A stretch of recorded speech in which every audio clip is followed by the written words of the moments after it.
Here in Nigeria, you can build your own village. You can build your own village. If God helps you and you are good at what you do and you are smart, you can really build your village. You can employ nannies who are God-fearing. Not everybody is bad. They are good people. As much as you want to say, oh, people are horrible, is basically what you want to see.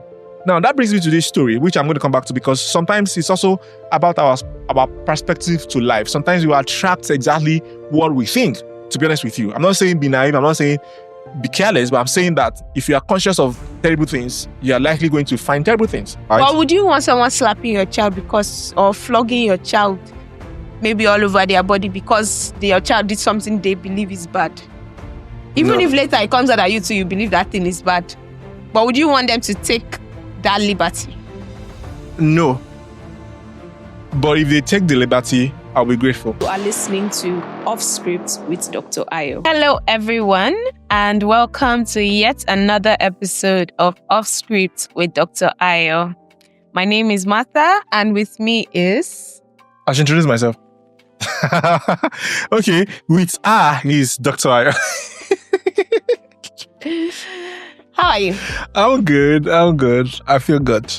No fights today. Let's just discuss. You say that every single time, and I'm and always you end ready up for triggering me. So I don't really understand. And then you end up triggering me. You want to say, you like trouble. Me, I trigger you.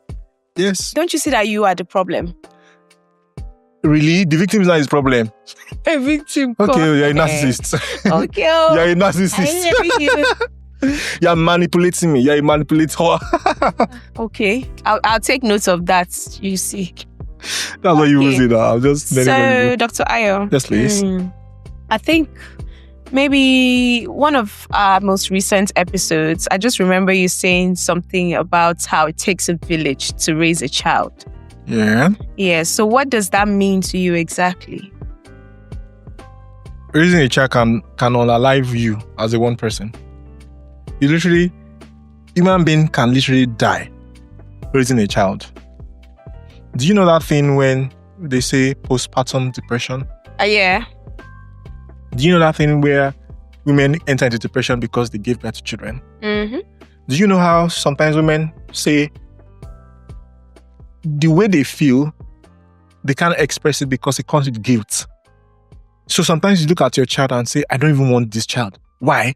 Because it's just gotten to this point. You can't find rest. You are stuck with this little human being for life. You know that you can go to school and say, I drop out. Mm-hmm. You can go to work. They can threaten you that you are going to be hungry or if you leave this work, but you can still leave.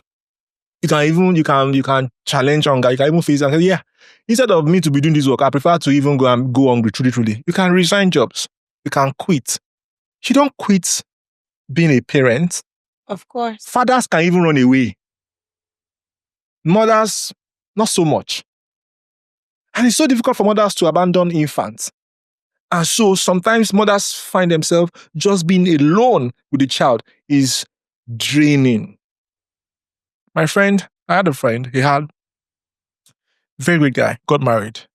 Do you know that his wife got into postpartum depression and it became serious mental issues, like she was mad? So I know, and I can tell you categorically that these things didn't happen this much when it was a time where people had help. I am coming back to that thought, right? And I will show you this in the Outliers, Malcolm Gladwell book. I've been trying to read that book. Oh yeah. Fun fact there was the other reason I read the book was something that I learned from the book, but this podcast is about that book. So in that book, he wrote about the particular community in America where they lived the longest. Okay. Yeah. And after all the research and all the findings, first they thought it was maybe their diet. These are people eating junk, eating fat, eating all kinds of things. They thought, okay, maybe they were exercising. Nah, for where? These people are not exercising, nada. It turned out that the reason they lived long was purely emotional. That is to say, everybody had emotional help. Why? Because it was a family setting. It was not just family setting, extended family setting. Which means that everyone always had their person. So, you know how you are growing up in a nuclear family, you're not anybody's favorite. Because there are three of you. Daddy has picked the first daughter.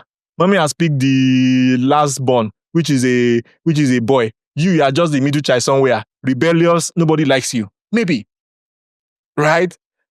How do you think, maybe, for example, children, young people, teenagers, how do you think people start to enter into depression? Because they can feel unwanted. And you can discontentance that and say, what's the wrong with you? What do you mean by you are feeling unwanted? Are we not paying your school fees? What am I feeling unwanted? Is there no clothes on your body? So even for an adult or a teenager, see how that can be, right? So he found out that community lived long because he had vibrant, solid, extended family structure. Everybody always had somebody. Now, bring it to here. If you have ever raised a child, or if you ever had an infant, I've had mothers say, I almost ran mad. And you know that because I'm a guy of this, I've not experienced it. But you know that the fact that you have not experienced it can make you think, just take it lightly. Do you know what it means for a mother to say, I almost ran mad from the stress? You don't sleep. That sleep deprivation really makes me reconsider kids. So it's not even just sleep deprivation. Your body is healing. You're almost all over the place. You are tired. You are hungry. Everything is all over the place. In fact, it's possible for you to even look at your husband and feel like, I need to just kill this man. The man who, yeah. So now, the problem that women will now have is, okay, so now is it now the child's fault? Of course not. Of course not. This problem, because if it's your child, you just say, is your fault. You can't even say it's the child's fault because, you brought him or her, right? But also, is it also my fault? Is it my fault to want to have a child? It can't be my fault. It can't be like, so is it bad that I want to have a child? Is it bad that, okay, I now give birth to twins? Is it my fault? It can't be. So when I said that it takes a village to raise a child, I'm saying that from practical sense, from reality, children take a lot to be raised. And I have not seen that one person who has it, the whole lot, with herself or himself and can give it to that child. Because the children don't get tired of love. You know that thing that I think it was one of the episodes I didn't love bombing. You can't love bomb a child though. You swallow the love, bring kisses here. You can even look at it and say the kisses is not enough. Right? And then I even wait till maybe 3-4 months before they even give you your first smile, your first something. You have breastfed the child months. Then the child will now, that thing when a child you are breastfeeding now, she now raises her hand and touch your lips. Yeah, so scientists say that is your child loving you. That's appreciation. They can't talk yet. They can't express. They can't say thank you. They can't say, oh, you this woman that's been loving me all of this month, sleeping. They can't say it. But so when your child raises their hand to touch your lip while they are breastfeeding, that's them saying thank you. So it should take you months to even get that. Right. But if you have, say, people around you, you will get to sleep. In fact, traditionally, they will say, go and sleep. Traditionally, they will say, at least from the Yoruba setting, they will say, Omo yi ma pa iya e. At least say Yorubas understand that caregiving, giving care to a child can kill the mother. So they say, you this child, do not kill your mother. That is to say, let not your mother die trying to take care of you. So they will say, you this mother, go and rest. In fact, they will say, if you hear her crying, don't worry, she's fine. Get sleep. And then somebody will back your child and walk around. And even, I know, imagine you taking care of your niece or your nephew. Even you're not the parent, you're just auntie. Imagine how much it takes. They're still the parent, Mm-hmm. And the parent is not even saying we're employing you. It's just you feeling like, let me help. Even you don't know, like, sometimes, I think my cousin staying with her sister, And then she told me that sometimes like she's working, then she'll go home and then they have twins. And then sometimes she told me that sometimes she does not feel like going home. She's not the parent too. Like, what's the worst that can happen? You get home, you carry the baby for 2 hours. That's the worst that can happen. She says sometimes you're just like, I wish I can just not go home. Why? There are babies to be catered for. Yeah. That's you can escape. So I'm even saying, the truth is that no matter how needed you are, if you're not the parent, you can escape anytime. I'm tired. So even the people who are not the parent even need escape. How much more the parents who cannot escape? You can't go anywhere. Exactly. So and that's why some fathers run away from their responsibilities. Oh yeah, disappear because I think that's very bad. I will not even that's not tenable at all. You should die there. Practically, you should die there. Maybe you're out, looking for money. Practically, you're not lying. Run away. Oh, like run away. No, I think they run away because of money. If there's money, you employ nannies now. You employ nannies. Even if you're outside the country, last you'll not be able to save money. But you shall still get nannies. That kind of thing. Yeah, so it does take a village. It's a whole community. And, this one I just mentioned infanthood. What about they're not infants? What about they're just even like semi-teenagers going, things like that. At different levels, there are different needs. Sometimes it's validation. Sometimes parents can get so busy that they don't even remember to validate the child, right? Sometimes parents can get so busy that they don't even see the child. Like I'm saying, I grew up feeling unseen by my parents. I've seen people post about, I have parents, but the first person who really showed me love was the boyfriend, and he was one who impregnated me. Something like that, right? Usually that will not happen when you have a whole village. That no matter what age, the child would always have somebody who listens, somebody who sees him or her, somebody who can cater, somebody who she can talk to. Right now, people don't have the village anymore. And those same people don't even have finances to seek therapy. So usually, and what is therapy? Therapy is basically somebody who has experience of what it is you are going through or understands it and can explain it to you in such a way that you can now deal with it. Therapists don't deal with your problems for you now, right? If you say, I'm having issues with this person, therapists don't say, don't worry, I'm following you to your house now, I'll go and help you deal with it. No. So you take your reality to the therapist. Therapist tell you, okay, so this is your reality. Okay, explain it to you and say, this is how you are going to deal with it. You still have to go back and deal with it. And then you come back to report how you dealt with it and then what you experienced when you are dealing with it. And then you say, okay, yeah. So now that you have done this is the next thing to do. Yeah. Grandfathers and grandmothers can do that. They do that well and you don't have to pay them. And I'm a big fan of grandpas and grandmas. I'm a big fan of family. Oh, I'm cool uncle. And I'm favorite cousin in many places. I'm like most favorite cousin. So yeah, I'm a big fan of family. Trust me. Right? So it's because, uncles can only give money now. Aunties can only give care. Grandparents can give everything. But some grandparents are rich. Oh. I say, where are you coming from? I saw this electric bicycle. I bought it for my granddaughter. I bought it for my grandson. So grandparents that have worked all their life, they're just balling. You can do all kind of things. So grandparents have everything. That's why I'm saying. That's why it looks like I'm a big fan of grandparents. But it's because way beyond even material things, it can also give encouragement. And these things fall in places that you won't believe how important they are because you can just overlook them. Because you're just like, okay, so you look at the child and say, what do you need? You just need to eat. You need a roof over your head. And you need to go to school. Your parents, we've given you a roof over your head. We've given you clothes on your body. You are eating. And then we are giving you education. What else do you want? Don't be an ingrate. Oh, yeah. Okay. No. So do you feel like, with the way society is moving now, do you think we still have that? We don't have it anymore. And it's sad. We do not have it anymore. It is totally sad. And I'm really, it's not just that we don't have it in the sense of the structure. It's also that we don't like it anymore, or we don't know how important it is anymore. Okay. So because some people may still get to do it, because sometimes life is just about priorities, right? If you For example, prioritize that. Maybe you will spend money on that, except other than spending money on something else. Maybe when you are renting the apartment, maybe you won't do 2 rooms. Maybe you do 3 bedroom, right? Maybe you do 3 bedroom, maybe you do 4 bedroom duplex. It will cost you more money, right? But it's because your priorities are there. It's because you want to have that structure.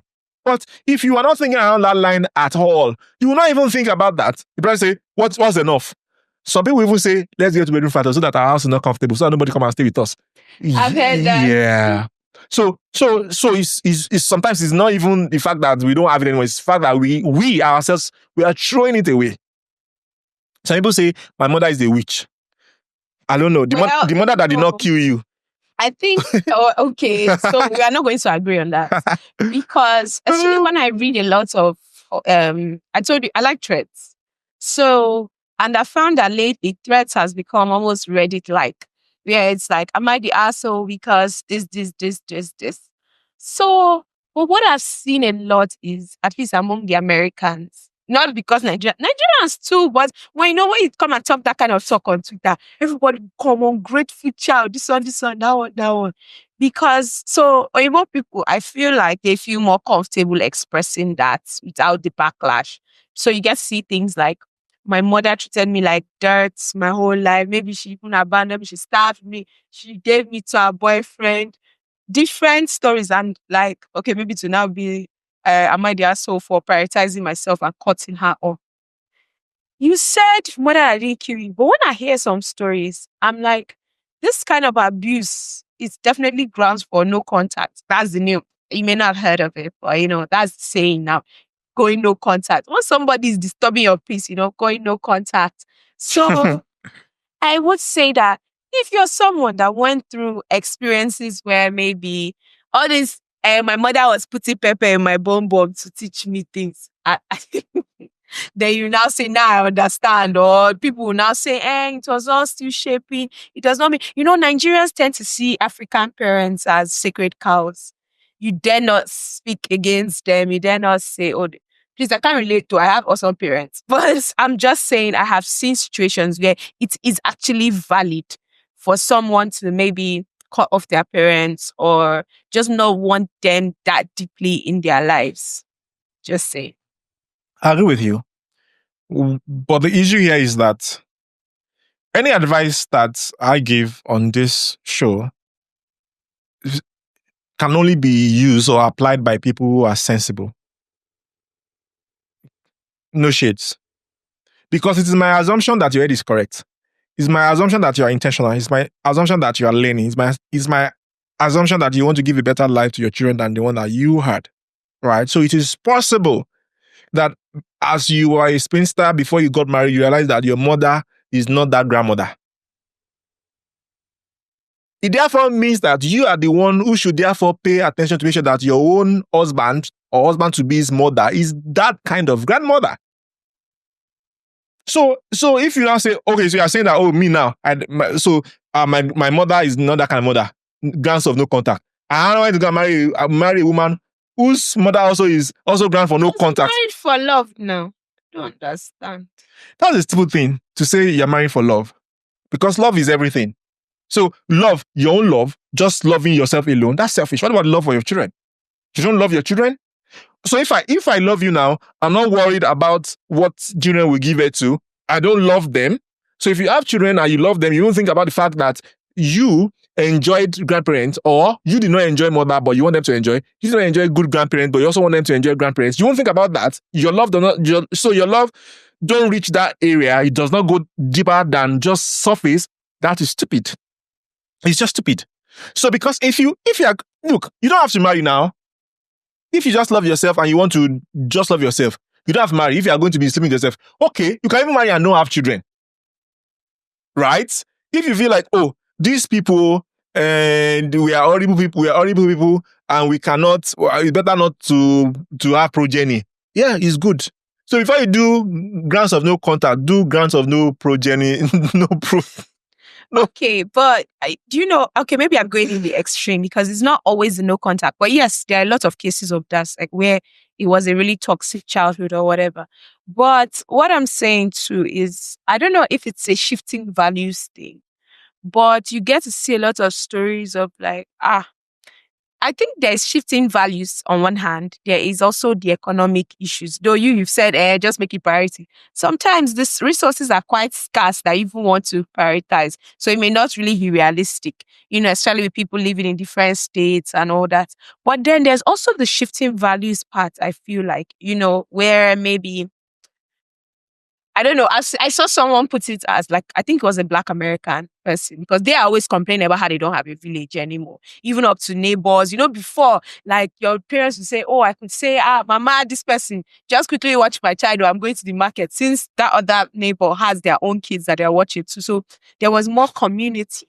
But now, so that's whether a Black American also said something about how mothers of these days or the grandmothers of these days.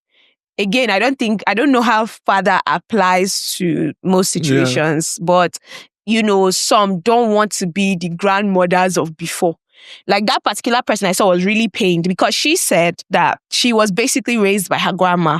Her mother was, everywhere. Yes, she was hustling for money, but she was also, living her life while the kids basically lived with her mother, that her grandmother raised them well. But she's saying that now that it's her mother's turn to be a grandmother, she's like, no, I raised my own kids. Like she said, she's like, I raised my own kids. Now that I'm retired, I just want to be resting. Like I cannot be your everyday, your on-call babysitter where you're like, oh, I'm going back to work, so I need a babysitter. I need, it's like, why don't you want to give me what was given to you? That kind of thing. It's sad. Some people are just bad people. Yeah, and what they don't have, they can't give. And then some people are terrible in the sense that what they got freely, they do not appreciate it, and so therefore can't appreciate that somebody else needs it, that it was a duty. The fact that grandparents parent children and cater for their grandchildren does not mean it's always easy. Sometimes they don't sleep. Sometimes they are afraid. Sometimes they are praying. Sometimes they spend money. Sometimes they spend their time. So the fact that they are very gracious with the way they do it may make you feel like it's not costing them anything. It does cost them.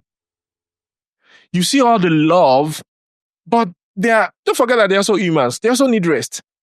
So imagine raising your own children and still knowing that, okay, this work is not done. I still have to raise my grandchildren. And so now you are the parents, or now you are the grandparent, now you don't want to do it. Yeah, so people are like that. And it's horrible. In fact, I've had stories about people, mothers, who are not supposed to be grandmothers, who are horrible. And so you are right. It is both shifting economic tides and it's also shifting cultural values, right? And it's intertwined, right? So industrial age things are different now. This age things are different. So you can, single finance household before. Now it's dual, yet you see may not even make enough money. Things are more expensive now. Before you can just get by living off a farm. Now there are not so many farmlands, not so nice to be a farmer anymore. So many things. Yeah. So I think that people should understand their situation and act accordingly. I think it's a question of what do you want? Asking yourself, what do I want out of life? And I think that people should make it a thing to live intentionally. Why do you want to live like somebody else? For crying out loud. Why? I still don't get it. I've thought about it all the time. Maybe because I'm not like that, so it's so difficult for me to understand. Why do you want to live like somebody else? Why is it it is somebody else somewhere telling you what your life should be? Is it so difficult to sit down and craft what you think your life should be like? Is it that difficult? I don't get it. Because at this present age and time, to be honest with you, you can rear rabbits, and make a whole livelihood from rabbits. Which basically means, this is what it means. It means that you don't have to be in the city. Mm-hmm. It means that you don't have to pay expensive house rent. It means that you can get space. It means that you can actually do rabbit content and make a lot of money. It means that you can sell rabbits in all kinds of ways. It means you can supply. It means your wife can be a whole content creator about rabbits too, rabbit anything. I don't care. I'm just saying, it's not like before we came, I was thinking about rabbit. I'm just saying that literally the first thing that came to my mind was rabbit. So you can live a whole life on rabbit. So, heck, why should it be somebody telling you what your life should be like? Because if you reason it, sometimes, why? I understand that, I understand that, okay, education is good. I understand education is good. That your children have to go to school. But who says it has to be traditional school? Who says? Come again with homeschooling. Why do the most successful people, billionaires, why do they do homeschooling? And where were we going before school? Were we stupid before school? And you don't even see that school is programming your children not for success. School is programming your children for employment. Is that the best you want to give anybody? For real? Did they teach you about money in university? Was there money subject in university? Was there money? Economics. Economics is the study of scarcity now. Do you think? Oh, I didn't even do that in university. I'm even saying economics is the study of scarcity. Mm-hmm. It's not the study of surplus. Why? Why are they telling you that resources are limited? Yeah. They're not. It's a mindset. But anyways, that's not the point. Point is, so for example, you need to, criticize schooling or the traditional education, because if you don't teach subject as important as money, then what if there are other things they're not even teaching that are important? And think about it. It cannot be a mistake that people all over the years, Socrates, Plato, everybody, Einstein, whoever, all the people that you know in this world, gathered and say want to do education, and then they all just confidently not think that it's important to teach people about money, what they are going to spend the rest of their life chasing. Why? Okay. Why? Because the education that they wanted to give you was not the one that will liberate you financially. It was one that will make you dependent on a system for your livelihood. The rat race is very, very simple. Okay. So why you fight against education? I just... Continue. I'm fighting against education. That's what you had. No, I didn't say that. No problem. But I just wanted... I wanted to say that, as we've said, even beyond family, the village that you've mentioned seems to be like kind of everyone having a hand in raising a child to some extent. Like the way I mentioned neighbors now, back then, where you could actually say, oh, your neighbors. Things are different now. Yeah. So I'm not, and I'm not saying things are not different, right? Do you even want, now, okay, back then, they would say your neighbors could correct your child.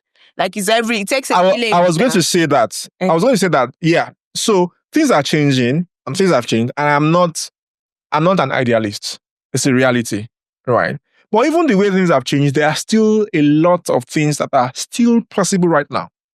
Now, it may no longer be safe to allow your children be with your neighbor for any reason. Mm. Yeah. So, yes. So I'm not going to say, oh, if you have a neighbor, then use the neighbor. No. But I'm saying that what stops you from being that person? What stops you from, because of your children having a daycare? You still make money, right? And daycares are lots of work. That's my point. So without the daycare, you still have to cater for your own children, don't you have to? Mm-hmm. Yeah. So if you now have a daycare, you have other children and other hands, right? Won't you go to work? That's your work now. Shouldn't you be paid? I'm not saying anybody should go and do it. I'm saying that people think that they have no options or that they have no choices. Is a lie. It's a programming. They've programmed you to think that this is the only thing that you can do.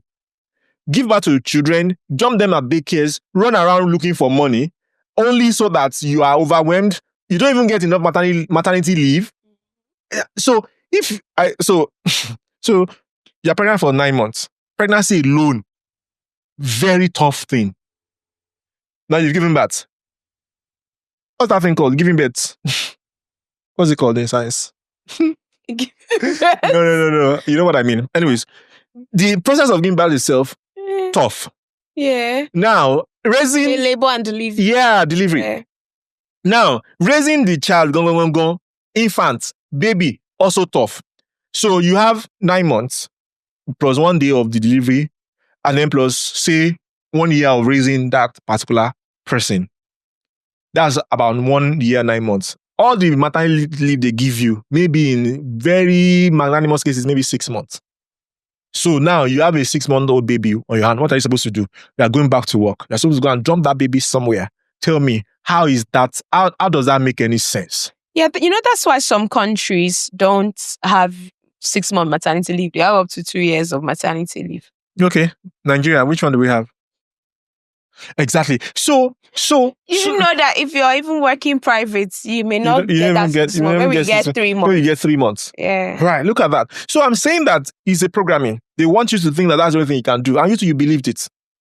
Because in this day and age, you can make a lot of money in Web3, you can make a lot of money in cryptocurrency, you can make a lot of money doing content, you can make a lot of money. You can make a lot of money teaching 3 hours of online education, like you are teaching somebody in Canada mathematics or. Oh yeah. So you have options now. It has to be that you are just stupid if you think that you have no options. Yeah, please wake up now. Really wake up. And people are gatekeeping all kinds of opportunities. Yeah, so it's your job to go find the opportunities, but please don't tell me that right now the way it is, you can't have time for your children. Is a lie. I just think it's really scary, and a lot of the time it's like you have to make a choice, between actually probably having your career and then having your kids be raised in an environment that you feel comfortable. Yeah. And it's really not fair. Because a lot of these daycare stuff, you hear stories of like force feeding, children died in daycare, things like that. And it's just so scary. And like you said, that maternity leave that we're even talking about, it's not even 6 months in Nigeria. I think it was just recently, it went from 3 months to, was it 100 and I don't know how many working days. That now translates to something like 5 months or something. But what our mothers knew is 3 months. In fact, up until just a few years ago. So it's crazy. A public company, in fact, I've heard of stories of private companies where they don't even want you to, once they find out that you are pregnant, it's like they're even looking for how to just, you out because they are going to let them quickly advertise for your position and know that, because, but it's crazy. But another thing I wonder if it's probably playing a chance in eroding our village is this issue of migration. Japa. Because when you think about it, it's not lucky those who can even afford to probably bring their parents over, maybe to do small or mugo or something. It's probably, maybe you can only afford for those few months. Or, that distance. Your parents may also have other things they've got going on, so they cannot just. But imagine when that village was probably around you, where you could just drop your kid at your mother's house before going to work and stuff like that. So now imagine those that can't even bring their parents with them. I think I see a lot of stories of people basically saying they don't have the help they know they would have had in Nigeria, and it's just sad. Yeah. Well, like you said, the scary thing is I've been feeling that you have to choose, right? And I think people should choose. Really. I chose. You will choose. People will choose. Everybody has to choose. Because is it dollars that you want? Abi, you want better quality of life now. So how is that better? How is that better? How is that better? Before I came, somebody was talking about how somebody in the US, in Nigeria and the US, wanted to commit suicide. Oh. Yeah, this was somebody who by good counts was successful. So how is that better? Quality? What's quality of life? But that's one person, and the situation may have been unique though. So people was it because of loneliness? I don't even remember what it was, but I'm just saying that traveling does not necessarily guarantee quality, that you have better quality of life. That's what I'm saying. Okay. Yeah. I'm not saying that staying back in Nigeria is not tough. That's not what I'm saying. I'm saying choose your tough. It's also tough there. You're going to be alone. You're going to have help, and it's expensive even if you want to get it, right? In here in Nigeria, you can build your own village. You can build your own village if God helps you and you are good at what you do and you are smart. You can really build your village. You can employ nannies who are God fearing. Not everybody is bad. They are good people. As much as you want to say, oh, people are horrible, is basically what you want to see. Now, that brings me to this story, which I'm going to come back to, because sometimes it's also about our perspective to life. Sometimes we attract exactly what we think. To be honest with you, I'm not saying be naive. I'm not saying be careless, but I'm saying that if you are conscious of terrible things, you are likely going to find terrible things. So the story goes like, so this very lovely village, they had very wonderful people there. And they were trying to find out, how is it that you people have very wonderful people in this village? And so they told them, this is how it happens. So at the village entrance, this old man will sit at the village entrance. So when people are migrating and want to join the village, people usually will say, this village, is it good? Are the people in this village good?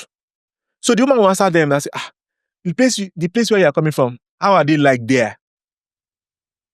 So some people will now say, where are you coming from? They are terrible people. Hey, people, very horrible thieves. Then the woman will say, it's everywhere. That's how they are here too. So those people will not stay, they will go. Some other people will come and say, old man, sorry, we are just coming from this our privilege. We want to enter the village. Please tell us, how are the people in this village like? The old man will now ask them, say, how are the people from where you're coming from? So maybe this couple now say, very wonderful people, very wonderful people, like amazing. If not that, we just wanted to try and see whether I can get more money, or at all. We've been living there for a while. And let's just live somewhere else. In fact, we have said, then the other one say, they are like that to here. This is what's happening there. You are what you see. So the people who complain the most, they are usually the bad people. So the wisdom there is that the old man knows that if you are coming and you are saying terrible things about where you are coming from, the chances are that you are the terrible person. Because people who are good usually don't speak bad or ill of other people. What when they will say, it was really good. It was really good. We are trying, you know how it can be. I'm sure the woman will say, yeah, come in. We are also trying here. Come in. But when you come and say, they're evil, they are thieves. So it don't happen that you are just a good person.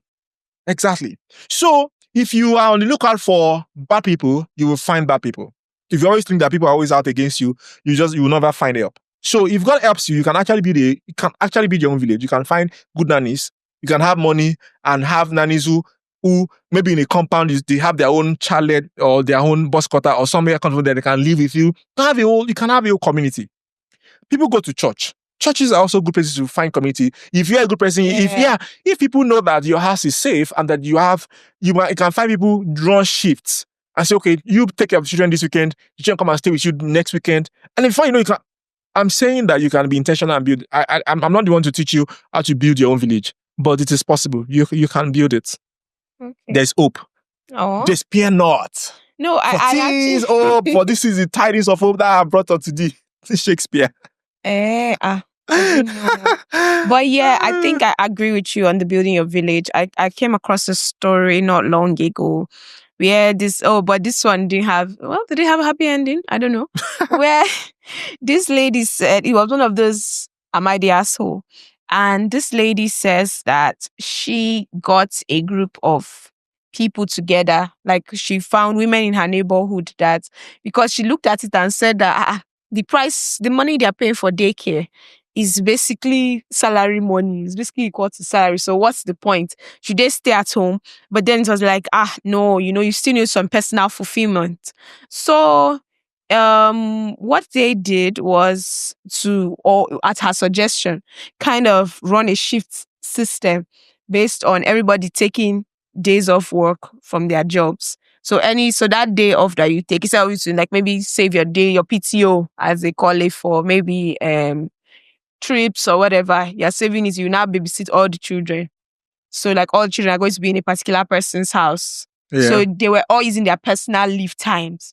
So she now said that she kicked out some women because she discovered that one woman said she was sick, so she couldn't take her turn. So someone else had to now take that chance and call into her own job and kind of take that time off. So until they saw her hale and hearty moving around, and it's like, well, look at what you did now. You say you are very sick. That's why she now said, that the rest of you have better jobs than me. Me, I'm a single mom. I need the hours. So I cannot be taking off all the time. And then someone also now murmuring that, yes, they also need the jobs that they don't have as good, like jobs as good as the other ones. So they need the hours, they need the work hours. And they say, you know what? If you you're not going to mess this up. We try to build this community, this village for ourselves. So if you're not going to Like everybody also has things they want to do with their personal time. So yeah, it's crazy that, someone had this beautiful initiative. So me, I just say, you are not the, a-hole, because this was a beautiful initiative you came up with. Yeah, okay, nobody's parents live around. We kind of need to be there for ourselves, so that nobody's feeling overwhelmed. Everybody can still get it. And then some few people just want to take advantage. So maybe that's why when it's family and maybe trusted people around, it's still better. Yeah. But then if we look at it from what we discussed in that episode where you mentioned it about there was a lot of child molestation and all even happening under your roof, would we still say it's safe? Oh, yes, now. Yes, now. I mean, yeah, you to can't. have this village. Oh, they are thieves, but our business is going to shut down because they are thieves. Of course not. So you put measures in place. CCTV, even that daycare, I'm sure they have CCTV. Because I'm not going to go to work and I don't know what you are doing with my children. Exactly, right? So it's because I can just break time, check my mobile, or randomly even on my system, I use it open. On one eye like this, I'm looking at what you are doing there. So those are the things that people should be able to do. Make sure that there is light. Usually bad things happen in the dark. So, honestly, one even wonders if it's still safe because, this other thing that I mentioned now where it seemed like there was a time when any adults can correct a child. It's still part of it takes a village. I think that's why some elders still feel kind of entitled. I don't know if there was one period, was it on Twitter that you hear that, one girl just come and made and say, you should better keep your mother's trained or have slapped one today because maybe, they now had this kind of, they didn't have boundaries anymore where it's like, we can correct anybody's child now. Like you can slap a child that you saw doing what you felt is bad. I think it's a Gen Z problem. No, not yeah. This is what I mean, right? But would you want someone slapping your child or flogging your child maybe all over their body because your child did something they believe is bad? Even if later it comes out at you too, you believe that thing is bad. But would you want them to take that liberty? No. But if they take the liberty, I'll be grateful. So my children are context aware. Do you remember that thing where this Nollywood veteran actress sent out a lady because she was improperly dressed for audition? Yeah. Okay. Now, the question is, you can argue, and you might even win the argument that the woman was right. I mean, that the woman was wrong, rather.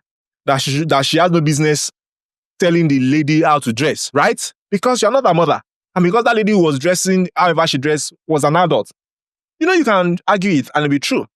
The question is, the lady who went out for audition, what was her goal? Was it not to get auditioned and probably get the role, isn't it? Now, so you have dressed in a way that worked against your own goal. How is that wise? That is stupid. There is no way. It basically means that there is a way you dress to club. There's a way you dress to the office. There's a way you dress to church. For you to come out and say, is my body, is my dress, I'm an adult, I can choose how I want to do, you're stupid. Nobody can do however they want to do. The only place you can do however you want to do is inside your own room, where it does not impact any other human being. You can't override public interest. No matter what your private interest is it becomes illegal and becomes totally uncalled for when it starts to override public interest. That's the way it is. So we can sit here till tomorrow and say, no, adults, people should mind their business. But if they should. Yeah, and people should keep their business inside too. So you're saying now that if I'm driving now and some girl is walking naked, you're saying that it will be wrong for me to look? Is that what you're saying? I didn't say it's wrong for you to look. I think what would be wrong is for you to confront her now before me, that. No, I can arrest her. And slap her. Public nuisance. Citizens can arrest. Yeah, under Nigeria, citizens can arrest. If you are constituting public nuisance, I can arrest you. Because what about other people who don't have as much self-control? What are people who can have accident because of distraction? So because who determines what the distraction is? I don't think I support that at all. And when we get police station now, Shebi is examined by court of law. Yeah. But we'll first take you out of the street now. Shebi once shall arrest you. You're innocent on the proven guilty now. but we shall carry you off that street first. You can arrest you now. It does not mean that you not get fair trial. Yeah. You get fair trial, but we'll first arrest you first. So I say, I believe that she's causing public nuisance, and I will explain, and the lawyer will explain, and then she will now, if she now proves herself that she's not causing public nuisance, then she now Are you go. sure you're not Gen X? No, I'm not Gen X. I'm millennial. I'm millennial. You know, we had one episode where I was speaking good thing about Gen Z. That one, you've forgotten that one now. You can speak good things now, but these are your opinions. They're quite archaic, but yeah. So you don't believe that there are consequences, and that there are ways to work circumspectly. That there are things that decisions should always be context based. That people should know where they are, and that people should be mindful of other people. Everybody should mind their business, unless it's a good that we can all agree is good. So, to what extent? So now you can wear what you wear to club to church. Everybody should mind their business. That's church now. Church has its own rules and regulations, dress code and all that. So the street, like on the door, and they are not going to arrest. So the street of Nigeria does not have dress code. What's the dress code for the streets of Nigeria? So can you do, what's that thing? What's that walking thing that you walk naked that you do in Europe? Can you do in Nigeria? Okay, naked walk. All these nude walks. Can you do in Nigeria? Probably not. That's nude now. That's full frontal nudity. Oh, but so if I just plaster on the nipples. Well, I just think that once you start to police dress, how did we even get here, please? Because you are saying that I was trying to explain to you that sometimes strangers helping you correct your children may be big help that you should appreciate. That's what I'm saying. Don't you even think if you give all this leeway to strangers, your child now starts to see that any uncle or auntie can tell me you don't do things like that. Do this one. Next thing you know, they will start believing that uncle or auntie can order them to do this one. To follow them to their. What you will have if you do it well is that you have wise children. Children who know what is right and do it. Children who understand context. Children who understand places. Children who understand differences. Yeah, that's what you have. It's balance. It's not like it's going to be timid children. No. Children who know that even adults, there's a way. The way we were raised, my dad raised us to say you can disagree politely. Yeah. Exactly. Though you shouldn't disagree with Nigerian adults. And trust, apart from your dad. No, I did. All my life. They believe that. And no, that's what. Disrespect. No, let me tell you. In my family, we don't prostrate. But Yoruba. Yeah, we don't prostrate. In fact, my uncle has stories about how he didn't prostrate for a former Ijebu king, and that one became his enemy and didn't like him and things like that. But that's royalty. Yeah, like I'm saying, so is like that. Even my uncles did not even prostrate to royalty. Right? So, but I'm telling you now that because of the way that my own life went, I prostrated in places. Even though I know that it's not something that we do. Right? Why? Because my father also taught me wisdom. Because my father taught me that a police may be wrong, but it's first important for you to stay alive. So if you have to choose between being right and staying alive, you should have wisdom to know that staying alive is the one that you should pick first. Right? You don't want to come home and you don't want to get home and somebody comes to you and say your child is dead because he was right. No, you want your child to come home alive and come and talk about how he was right but had to let go of the right because he wanted to stay alive. That's wisdom. Now that is a child that will live long and make sure that the wealth that you've built transcend to your children's children. Now that's wisdom. So it's not about just building timid people all over the place. It's people knowing how to read circumstances and situations and knowing how to apply to those circumstances. That's what I'm saying. So in that same family, I have disagreed in all kinds of places with lecturers, but I did it politely. I did it in such a way that they said, what's your name? Yeah. So I'm not even saying, so I was not even raised like that. So I'm not saying raise timid children. I'm saying raise children who don't have to be corrected. My dad will be livid if you went out and somebody had to correct you. He will be so angry. In fact, the correction he will correct you when you now come back, you would prefer the stranger's correction to my daddy's correction. Yeah. Okay. As a pastor, Ooh, is the pastor. As a pastor, don't you think that there may be, I don't know, some kind of spiritual implication to just letting anybody have access to your child like that? I don't even get the question. Right? But you're not letting people have access to your Bad vibes. You're now making your village, the whole community, the whole township. No. Meanwhile, some people with their bad vibes. No, in fact, let me tell you. If you even actually want to make it really spiritual, right? You as a father, you are the priest of your household. Nobody can take spiritual authority over your children if you don't give it. Nobody. It's just spiritually, that's not how it works.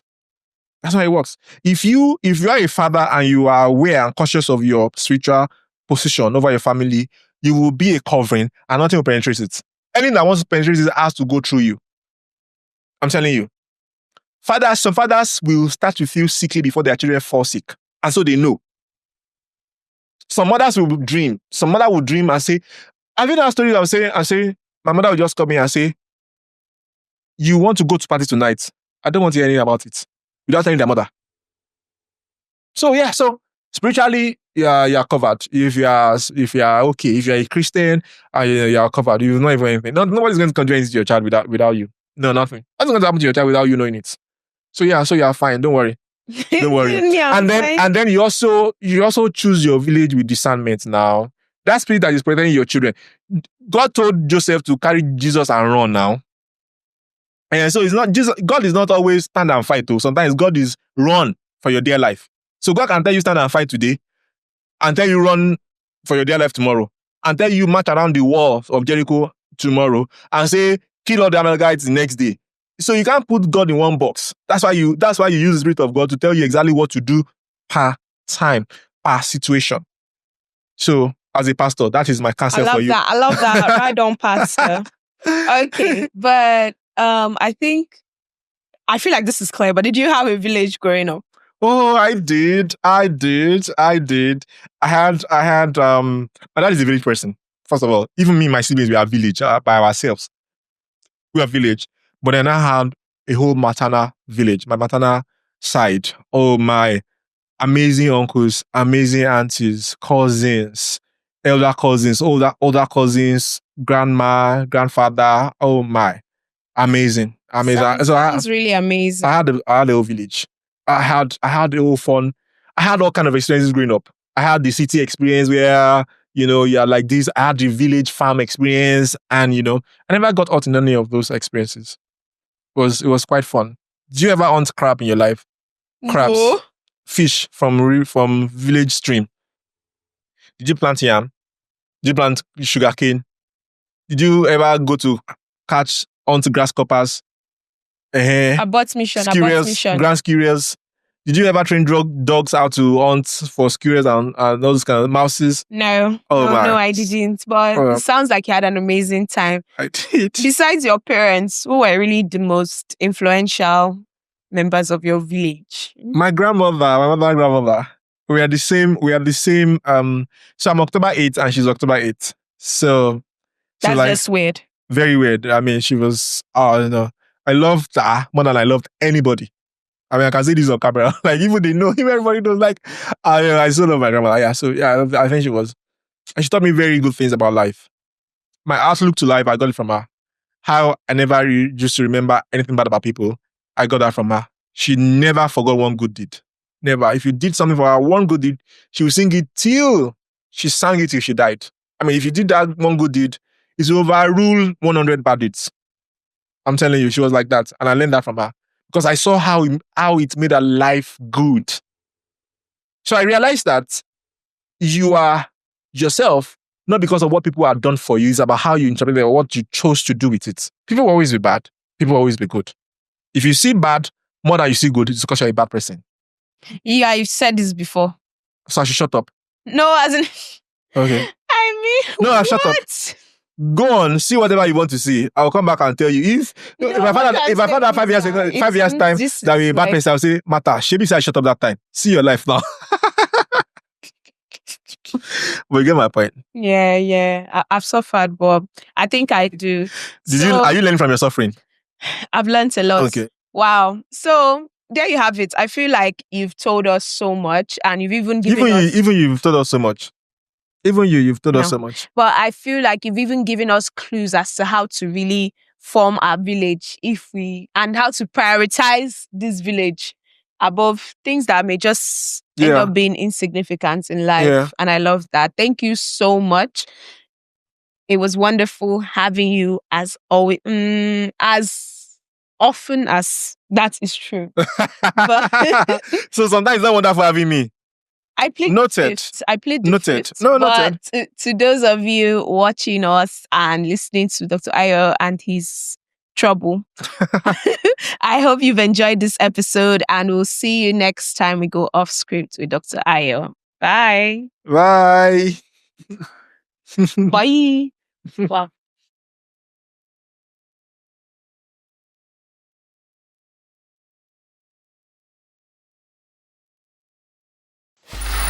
Free audio post-production by alphonic.com.